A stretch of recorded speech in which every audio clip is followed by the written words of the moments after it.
I have now had countless conversations in the last couple of years about whether or not using manual bids on Meta ads is right for you and for your brand and for my clients and their brands and for people on this podcast and their brands and for my friends and their brands and everybody in between.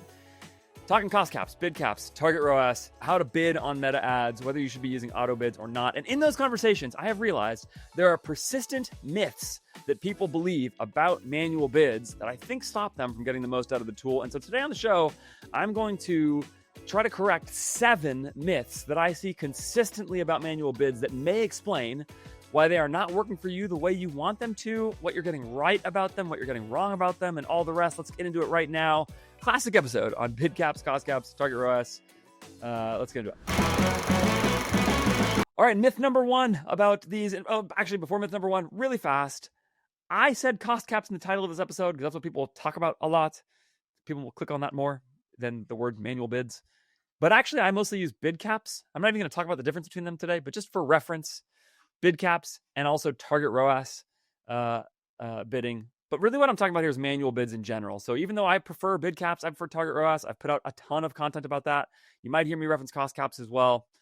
It's fine. Just this will apply to all of them. Okay, so great. That's covered. Let's get into myth number 1. Manual bids are not just an efficiency tool. They are a scale tool. Okay, so the myth here would be manual bids are just for efficiency. And that's it. They're not for scale. You use them if you want more efficiency and not for scale. And here's the reason that's a myth. Like what I really believe, okay, is true is that the way to spend the most total dollars in your ad account is actually with manual bids, okay? And I'm going to tell you why it doesn't seem that way in a second. But if you want to spend the most total dollars in your ad account, you should use manual bids because what I think the core thing that manual bids do is, like the great value of them, is that they distribute your ad dollars the most efficiently. So that is, your next dollar gets spent in the best place when you use manual bids. And if you think about it, that is the path to the most scale. Distributing your dollars the most efficiently in each place next is the way to maximize the total number of dollars you distribute. Like very simply, imagine you have $1,000 to spend, okay? Just imagine you have a limited amount. The way to get those to go the furthest is to make each dollar generate the highest ROAS possible, okay? That's how you actually get the most scale, whether that's scale described as spend, but really as revenue. It's by getting each one of them placed next to get the highest return on each one. And if you do that consistently over time, you're very likely to generate the highest total return over time. And that will then reinforce that you can spend more money, okay? And so I see this over and over. I've seen plenty of accounts that I've taken over that run auto bids where maybe at first spend comes down a little, but over time, after not very long, we actually spend more total ad dollars than other, a past agency or something like that when we take over an account because we're able to eliminate more waste faster and we're able to amplify winning ads faster as well. And that creates the best total use of the spend. If you just imagine there's some potential customers scrolling their feed, right? And they could get one of 2 ads from you, okay? And ad 1 is going to be less effective for converting them than ad 2, okay? If that is the case, if you limit your distribution of your ads with budgets, it's very possible that they are going to get one versus the other. I don't even remember which one I said was the good ad, okay? But say ad 1 is the good ad 2 is the bad ad, okay? You may give them the bad ad 2, when you would rather give them the good ad 1, because the budget on the good ad ran out, right? But if instead you manage the distribution of your ads by telling Meta, here is the return that I want on those ads and keep spending as long as you can get me this return, then ad 1 is unlimited with how much reach it can give. Whereas if you keep running ad 2, the bad ad, what's going to happen is that it's going to actually bring down your total performance and limit the total number of dollars you can spend. And it's a very simple principle when you think about it like that, but I actually think it's pretty critical to understand this correctly. So if that's the case, why is it that so many people spend less money with manual bids than with auto bids? Well, there's a couple reasons for that, but I'm going to tell you the one that you don't want to hear, but that's actually really, really, really important, maybe the most important. You ready? It's actually because you should be spending less money. It's because many, if not most e-commerce brands are overspending because the marginal return on their ad dollars, especially like the last ad dollars they're spending, which is a concept I'll talk about more in a second, that marginal return is unprofitable for them. And so manual bids actually generate the highest return, but also they do eliminate some waste in your spend. So you may actually spend less total dollars in that process, at least for a little while before you sort of solve creative problems and offer problems and all those things. But that's good. That's not a problem with manual bids. That's because you shouldn't be spending that money. It is not profitable in your brand. And manual bids have a way of shoving that in your face. If you tell Meta hey, I want to spend only if you can get me a $100 CAC or a 2-to-1 ROAS or whatever it is. Okay. Now, I'm going to talk later about another challenge with this. And so just bucket that later. This is not the only reason you're not spending more. But if you tell Meta that's the return that you want and it does not deliver, there's a very likely reason that it's not delivering your ads. It's because you can't generate that return. It's because Meta does not probabilistically forecast with the manual bids that you can actually get that return. And so it stops spending for you. But the problem is that's a hard pill to swallow. It's hard to stomach the idea that you should be spending less money because it feels like you're doing something wrong if you're not scaling, and all the people on Twitter and everywhere else are scaling, supposedly. So in that respect, they tell you the truth about your ad account. So you may spend less, but it's not because the manual bid is like choking out.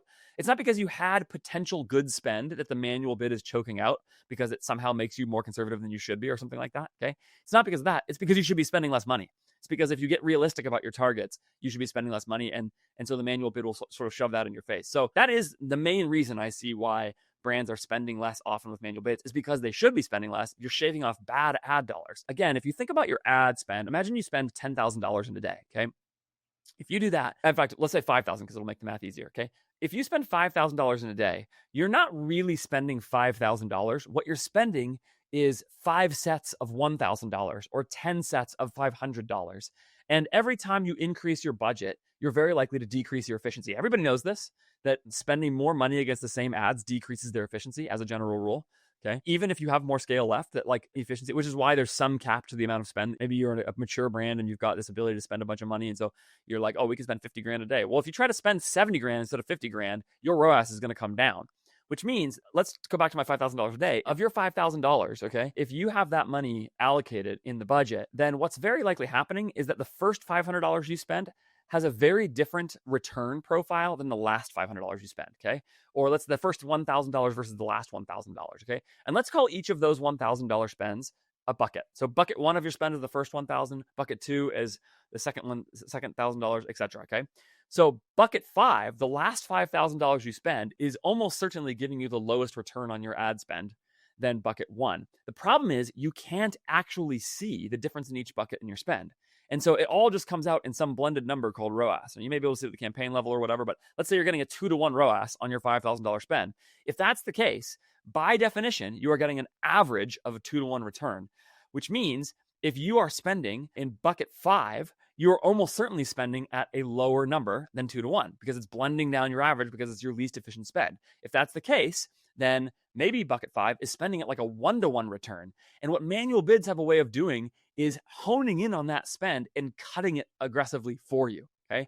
And that is the reason why it is really good. And that's perhaps the reason why you shouldn't spend, because a 1-to-1 return, another name for a 1-to-1 return in nearly every business, besides like supplement businesses with massive LTVs, a 1-to-1 return is called a cost center in your business, and you should eliminate it. You should cut it. And the manual bid is a way of doing that. So you might switch from an auto bid 5K to a manual bid. And at least initially, you might go down to $4,000 a day or whatever. And that might be the best thing for you. And maybe it'll be a much more efficient $4,000 a day than if you'd auto bid that 4,000. In fact, I believe it would be very likely. But what it will eliminate primarily is that poor spend. So I think it's the way to maximize your dollars, but also the reason you experience yourself spending less with manual bids is because you should spend less. And I want to be really clear about this. The return on your marginal ad dollars is very likely a cost center in your business in some way, because almost nobody thinks about this clearly enough, right? And it's very likely that you ought to be spending less money. So I want you to consider that possibility, be okay with it, grow a little slower, grow more profitably, build over the long term, stop worrying about the rocket ship stories, use manual bids, get a good return on your money, and build a great business. That's the way you do it. Number 2, okay, manual bids are not volatile. Everybody says manual bids are volatile. That's the myth, okay, but they're not volatile.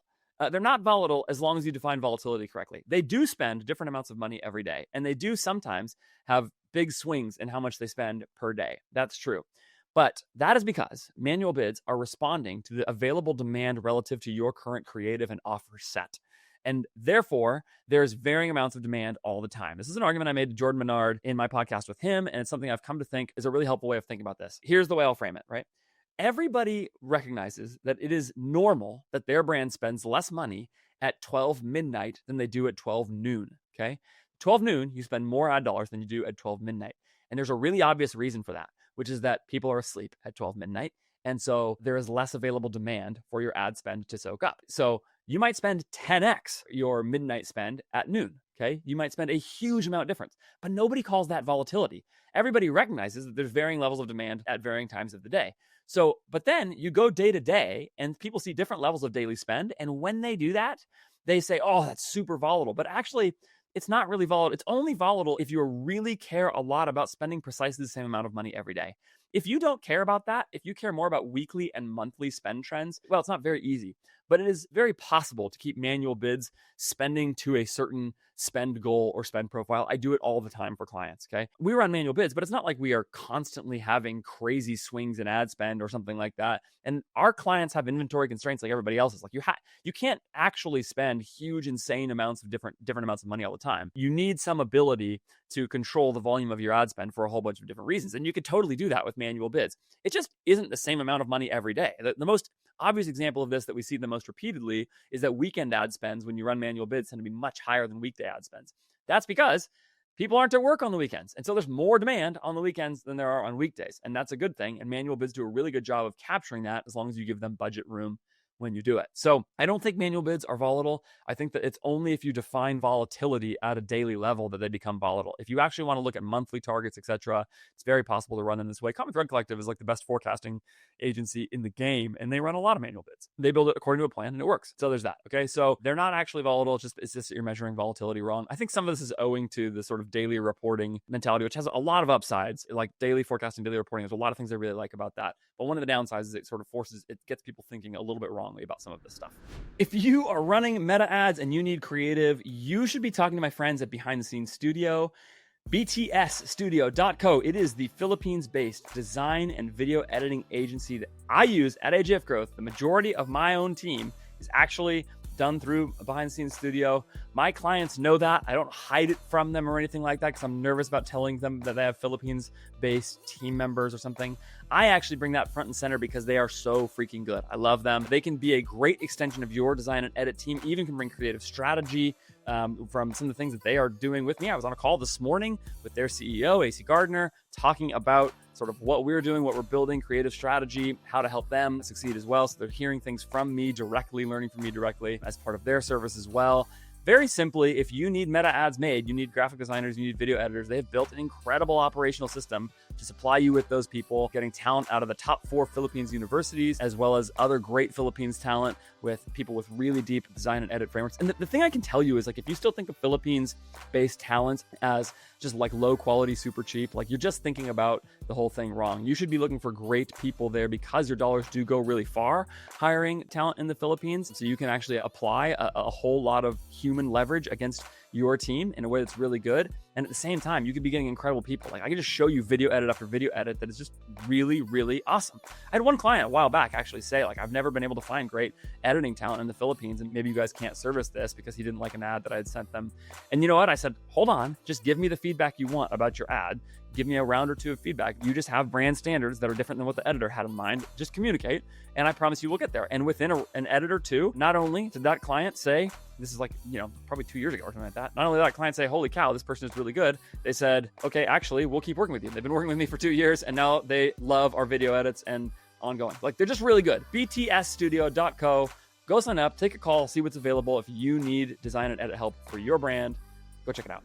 All right, number 3, and I don't even know how to call this a myth. I think this is just something people don't know about this, but I'm going to just state it like this, okay? Number 3, manual bids distribute intraday spend differently than auto bids do. So this is just something people don't understand. Again, I don't even know how to name the myth. I don't think it's a perceptive. I think it's something people just are not aware is actually happening in their business when they run manual bids versus auto bids. But here's the way this works. When you run auto bids, you tend to get relatively more consistent spend through the day, hour by hour. And so you tend to spend the same amount of money at different hours, okay? Or not the same amount of money. I just said in number 2 that you spend really different amounts of money, but it tends to be a little bit of a flatter curve, okay? Manual bids tend to distribute ad spends really differently. So I have one client, for example, that consistently has a whole bunch of afternoon and evening spend. And it seems to be something about when their customer is online, scrolling, making purchases, etc. Okay. I have another client that spends disproportionately in the morning. And nearly every client has a low amount of spend in the middle of the workday because almost everybody's busy in the middle of the workday to some degree.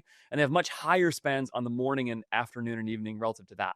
Now, with auto bids, a lot of times what you see is actually a flatter spend profile. So I actually pulled one brand's data. I took like the last 7 days and just pulled the hourly spend of manual versus auto campaigns. So these are not the exact same products that are in these two, but I'll just tell you, I've pulled this data a lot of times at this point, and I can just tell you that what I'm about to show you is reflective of the same of something I see really consistently across the board. Okay, so here it is. Here's the data. This is hourly distribution by type. Don't worry about the volume spent. I just kind of set that aside, so it's not on the y-axis.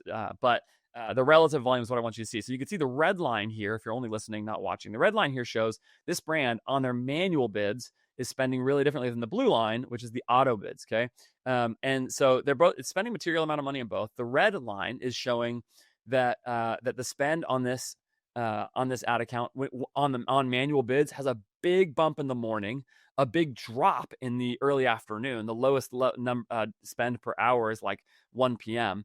and then a huge bump into about 6, 7, 8 p.m. again when sort of people are home from work. And so it looks like a camel, right? There's like two big spend humps and then a big dip in the middle. Whereas the auto bid line here in blue is showing a sort of flatter spend. There's still some morning bump. There's some camel effect here, some morning bump and some evening bump, but it's not nearly as extreme. And again, like this is just like a random data set that I've pulled a few times. I've pulled for this particular thing to illustrate the point, but I see this over and over and over again. And it's one of the ways I think that manual bids produce a bunch more efficiency than auto bids in a sort of sneaky way that people don't really think about enough. I've come to think of it as a really, really big value here. Auto bids, right? Because they have to budget pace throughout your day. If you give them, let's say $1,000 on a campaign for the day, then the auto bid has the job of spending about $1,000 throughout that day, which means it needs to keep spending every single hour. But the manual bid can ignore the budget pacing. And so the manual bid has more ability to go capture more spend because you take that same $1,000 campaign, put it at $5,000, put the manual bid on it, and it's only going to spend $1,000 or $1,500 or whatever it is. Okay. When it does that, the budget pacing is no longer as much of an issue. And because the budget pacing is not an issue, it can actually go capture a bunch more demand in the morning if it's there, or it can stay low in the morning and go capture a bunch of demand in the evening if it's there, because it has space and it has room to do that. In my estimate, this is just something people don't understand, but you should do this. If you run manual and auto both, go pull this report. Just go build a report in Meta, time of day report, and pull it over whatever time period you want and see if you see any difference in distribution with auto spend versus manual spend. If you've run both campaigns at some point, I bet you'll see something similar to that, maybe even that same shape of revenue because of different demand availability. Again, just like people are asleep at midnight, right? People are at work during the middle of the day. And so it might be a little bit different. Doing that is the way you get more efficiency in your spend, which is the first thing I said in this. And again, I think that's the pathway to the most scale, capturing the most demand when it's available, suppressing spend when the demand is not available. Okay. Number 4, here is a myth. The myth is that manual bids are something different than highest volume or highest value bidding at the level of optimization. And in fact, they are not. There are only 2 kinds of conversion optimization, and really any kind of optimization. Well, let's just say conversion optimization. There are only 2 kinds of conversion optimization in meta ads, and that's you can optimize for the highest volume or you can optimize for the highest value. Highest volume is what people used to call lowest cost, and the highest volume bid, right, would be where Meta is optimizing for the lowest CAC possible. Highest value bid is where Meta is optimizing for the highest AOV possible and for high converting customers at the same time relative to those AOVs. And those are 2 different optimizations. It's really important that you recognize that there are both. You should be running both in your ad account. They both reach different customers. If you want to maximize your reach, you should be using both in some way or another. But some people think like bid caps and cost caps and target ROAS do something different than those 2 things, but they don't. They're actually the same thing. Manual bids are the same thing as that. It's not a change in the conversion optimization. It's just a governor of your spend within that. So bid caps and cost caps are CAC optimizations. They're CPA optimizations within highest volume bidding. Target ROAS is a governor. It's a bid that is going to let you control the value optimized ad spend. And so, yeah, that's basically the idea. There's only 2 ways to optimize. You can optimize for value, you can optimize for volume, and you can then put the governor on that spend in 3 different ways: target ROAS, bid cap, cost cap. That's it. Okay. But they're not separate from anything. They don't target customers differently. They don't do anything like that. I've seen some people misunderstand this a lot of times. There's volume, there's value. You should know how to use both. You should know whether or not you want to use a manual bid on both. And that's that. All right. I can all but guarantee you that you are wasting money in your Google Ads account right now.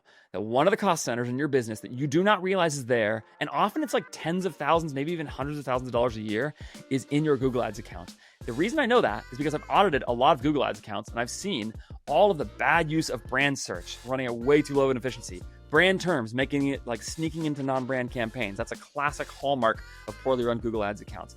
stupid use of money on PMAX campaigns that aren't careful and thought through with no idea about incrementality or anything like that. And over again, I see this. And with my own clients, when they come to me, I tell them, I can't run your Google ads, but I have someone for you who can.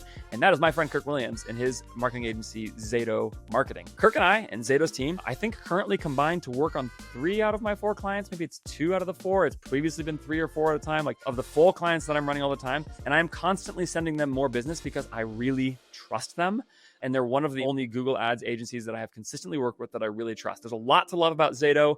One of the things to love about them is they will not overpromise you. They are not going to get on a call with you and tell you, if you just do what they say, you can scale endlessly to the moon with ZATO Marketing. They just won't promise you that unless they think it's true. Then they would tell you that that's what's going to happen. But in most cases, they think that's not what the place Google Ads has in your ad account, and people are lying to you in a sales process to get you to buy their service, and that's the reason they tell you that. They also are really attentive to detail, and they're a small team. So like AJF Growth, ZATO's pretty boutique. They're 5 or 6 team members or something like that. Most of the people who have been working there have been working there for like a whole bunch of years now, so they've got a deep experience. You're not going to get put with some junior team member. I really strongly, it's just high integrity team. So I just really strongly recommend that as you go into this next year, 2026, you look at your Google Ads account. If you're not crystal clear about how your money is being spent in that Google Ads account, if you don't know for sure that it's a good use of money, get on a call with ZATO, have them audit your work, your agency's work, whatever it is, have them tell you what they see. And I'll just tell you, you can trust them to give you a good audit in their sales process, and they won't lie to you, and see if there's money being wasted and if they can help you. They're affordable. It's just great. If you're running Google Ads, and you should be, you should go to ZATO Marketing and check it out. ZATO marketing.com. The link's in the show notes. Huge fan of Kirk. Friend of mine. He's awesome. Go check it out. Number 5, the myth: manual bids are only lower funnel. This makes me crazy. This is insane to me. First of all, nobody even knows what anybody means by lower funnel or upper funnel anymore. These terms get thrown around. Like, does upper funnel mean people who have never heard of you?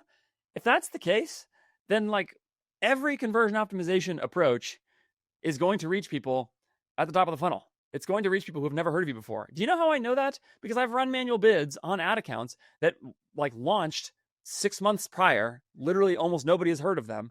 And guess what? We've reached new customers over time. And in fact, I've looked at the reach reports and checked, because you can sort by reach, and seen that at key moments we reach more people than we have ever previously reached for brands that did not previously reach those people. I can see brands have been running manual bids that went from reaching 6 million people over some time period to 20 million people over some time period.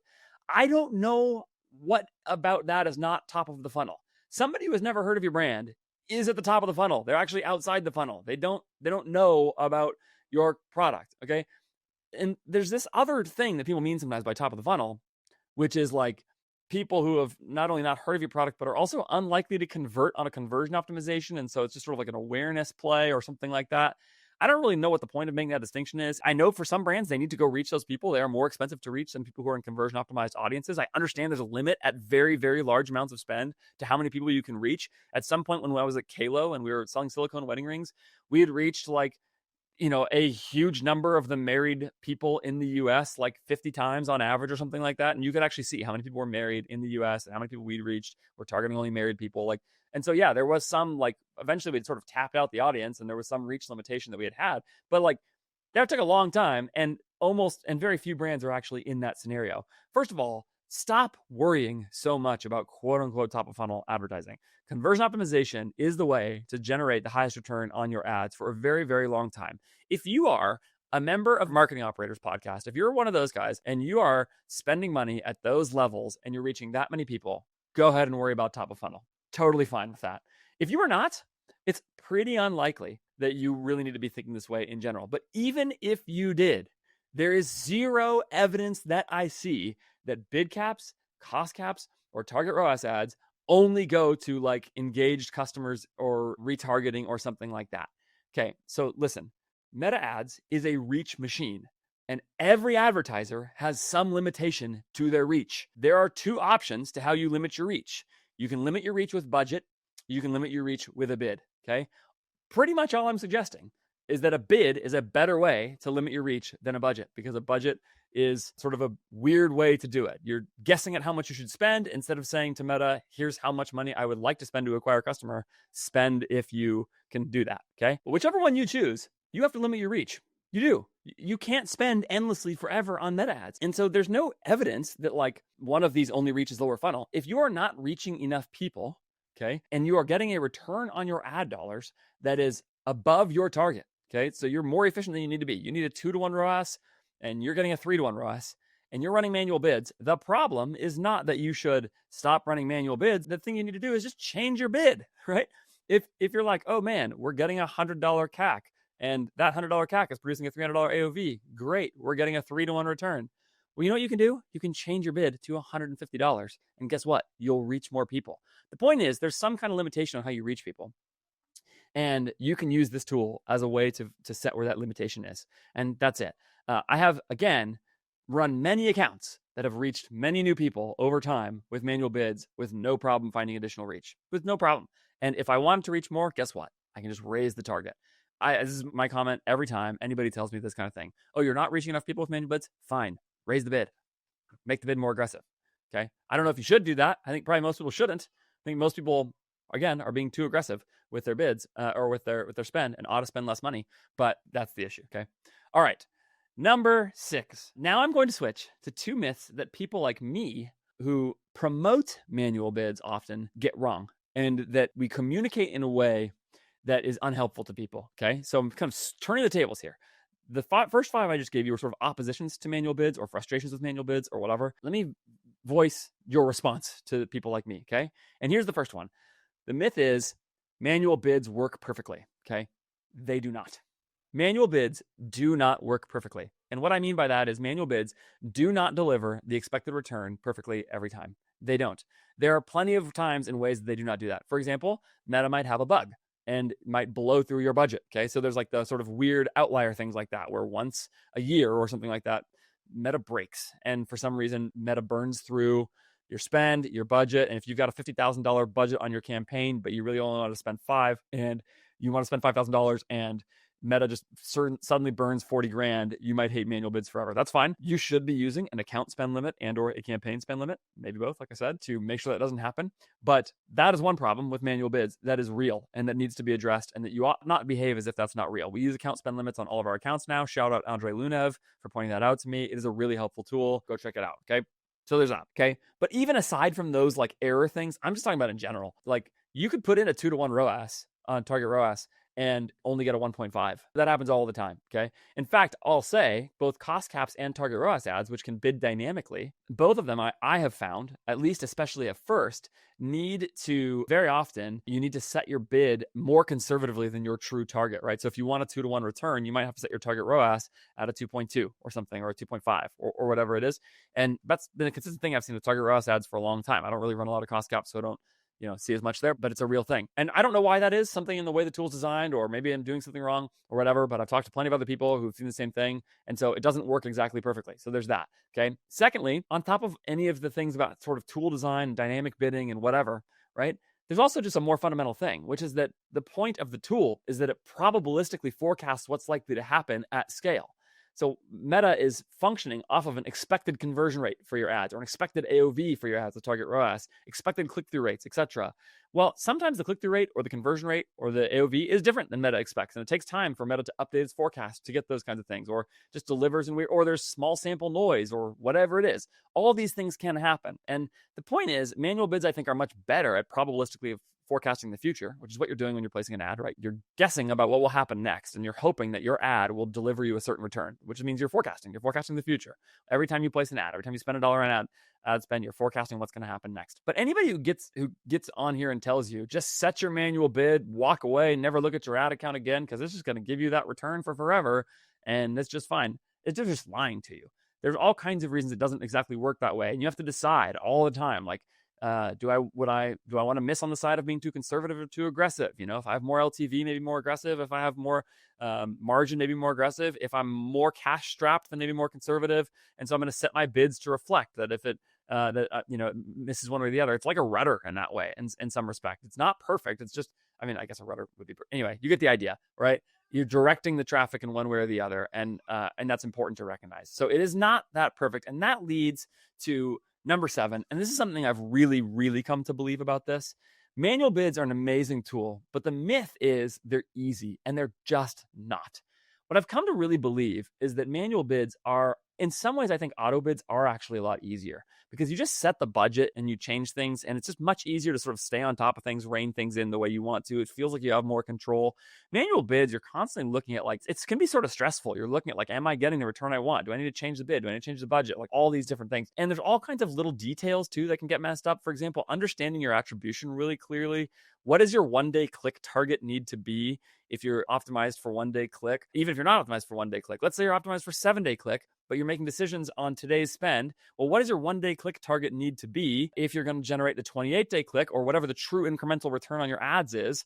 That's a hard question to answer. It requires you to understand your LTV and your AOV and your unit economics and, you know, the way attribution windows work and delayed purchase behavior and incrementality. Like, there's all these factors here, and doing a great job with media buying. And great media buyers, actually, what they're really, really good at is understanding all that stuff and then directing the machine to get them the outcomes they want while leveraging probabilistic forecasting in Meta's machine learning to do that for them. That's what a great media buyer actually is, more than anything else. And it's somebody who understands deeply the targets and the goals and those kinds of things, and then can again, use all of that stuff the way they're supposed to. But it's pretty complex. Like, 1-day, should you be optimizing for 7-day click or 1-day click? And if you do, how should you measure it? And all that's, it's just really, there's a lot of things to get wrong. Another thing people get wrong all the time is, like, they'll run their CPA, or they'll run bid caps or cost caps or highest volume, as the case may be, and they won't pay enough attention to the AOV they're getting versus the AOV they expected, and how that CPA relates to the AOV, which is expressed in the equation called ROAS, okay? But it's hard to keep in mind that AOVs change. It's also hard to keep in mind small sample volatility. Like, our brains just are not used to that. People will see 5 purchases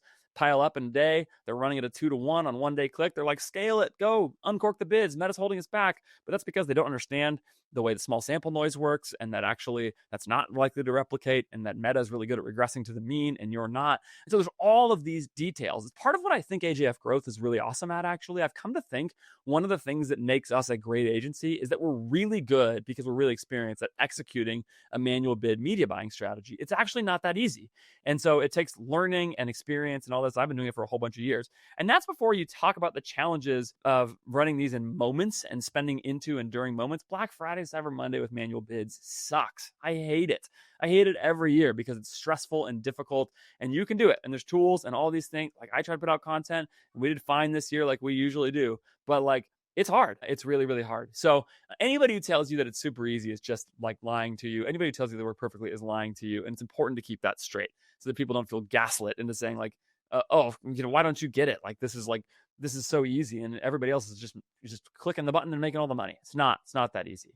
All right, there's the 7 myths. I'm going to run them back one more time just so you've got them straight. Okay, number 1, the myth. I'll state the good. I'll state the positive version. Okay, so here's my 7 convictions about manual bids for you. Okay, number 1, they're not just an efficiency tool; they're a scale tool, because efficiency is the path to scale. Number 2, they're not actually volatile. They're only volatile if you measure them, insist on measuring daily, or you insist on consistent spend every single day. Number 3, they distribute the spend throughout the day really efficiently. That's something people don't understand. They do that in different ways than auto bids do. Number 4, they are not a different optimization than highest volume or highest value. They're variations of value and volume optimization. Number 5, they're not only lower funnel. Please stop telling me that it's not true and you don't know what the funnel is doing anyway. Number 6, they're not perfect. They're not perfect. And number 7, they're not easy. They're not perfect because nothing's perfect. They're not easy because media buying is hard, at least at these levels. Understanding your economics and understanding how to use these tools for your outcomes is tricky, and it's difficult. It's complex. It's the reason why agencies exist. So there it is. Hopefully that's helpful to you. Hit me in the comments with what I got right and what I got wrong, and subscribe while you're at it. I would love to hear from you on all of those things. Thanks so much for watching and for listening, though. I hope I've answered your questions. All right, I really mean it. Leave a comment. I read all of them. Please. I will try to interact with you there as much as I possibly can about what you think about this episode, etc. Thanks again for watching and for listening, and a big thanks to my sponsors on this episode, who are so great and make it possible for me to be making this content. Those sponsors are, to repeat, Behind the Scenes Studio, btsstudio.co, the same design and edit studio that I use for my clients. They do great work. Big fan. btsstudio.co. Please go sign up with them. And ZATO Marketing. I love Kirk Williams and ZATO Marketing. because they do a great job thinking about your spend, managing Google Ads with real deep excellence, and setting you up for success, not wasting your money. They pay attention to the details. Go hire ZATO Marketing if you need help with your Google Ads. ZATOmarketing.com, ZATO marketing.com. Links for both of those are in the show notes. As always, you can also email me, podcast@ajfgrowth.com, and go to ajfgrowth.com to see everything that I am doing, including at ajfgrowth.com. Give me a little bit of information about your business if you want to see if AJF Growth is the right agency for you. Maybe we can leverage manual bids to help your business be better. Just fill out the intake form. Let me know a little bit. We'll get the conversation started. That kicks right to my email. Thanks so much for watching or listening. I got a bunch of great episodes coming up. Do hit that subscribe button. I'll see you next time.